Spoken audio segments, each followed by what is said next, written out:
The first thing you want to do is go to File, New, and your new document window shows up. If you remember this, all these options at the top, you're going to click on Print, and it'll give you the parameters over here. Now keep in mind, all the units of measure change depending on which one of these you choose. And we're going to go for the document that has the name tag size. So we're going to change the points to inches just to get the right marking. It's going to be 6 and 4. We'll go 4 inches wide by 3 inches tall at a portrait landscape. 1 artboard, 8 inches. And I'm going to switch this to points, but you can do it in here. I'm going to show you on the rulers how to do it. In the bleed, it's going to be 1/8 of an inch, which is 0.125 is a decimal. This link box is going to fill up as soon as I populate this with hitting the tab key. Gives me all the options. Advanced settings, 300 pixels per inch. CMYK, cyan, magenta, yellow, and black is the color. And that all looks good right there. So I hit create. What you can see, hopefully, is the window popping up. And this is the live area right here. Up at the top is the bleed, which is the 1/4 or 1/8 of an inch wrapped around it. And I'm going to go to view and go to rulers and show.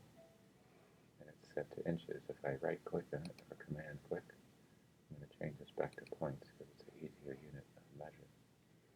And then I'm going to place in the graphic that I downloaded.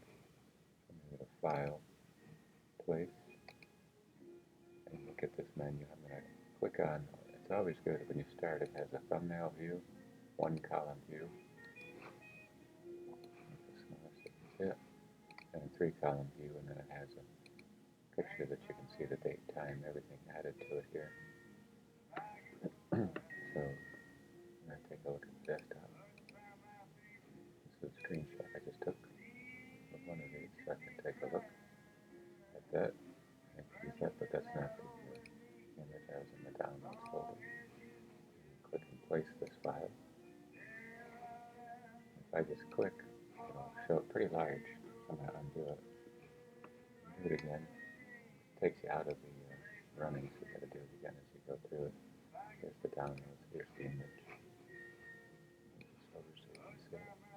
Again, the 3-column view allows you to toggle through better. I always recommend that one. So in this case, I'll command minus. I just click, and it's in proportion when I drag it. But it's not a perfect image. I want this image to be as big as on the screen, so I'm going to back up with that command minus and see if I can't. Now I have to hold Shift down to keep it in proportion.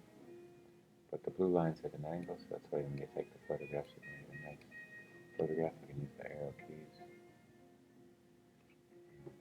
place it in there, and I can also return for that. So I can also change this for the size. So window, you can take a look at the size of this for that part, but we'll get to that section. So clicking on the transform, you can see the X, Y, Z, that's the positioning of it, width and the height. So I can increase this with the arrow keys if I wish to do it without dragging. Once I get most of the image on there, I'm good to go. And then just go to the Layers panel. You can see this is the layer. Double click on it, brings up the Layer Options panel. So I'm going to put the name tag. The color blue, I'm going to change that to just a dark green just so I can see that. And I'm going to lock it and dim it down. Default is 50%. And then just get a new layer above it. And this is where I'm going to do my drawing on top of this. So taking a look at what you now know of Illustrator, whether it's the pen tool, shape tool, everything that you can then start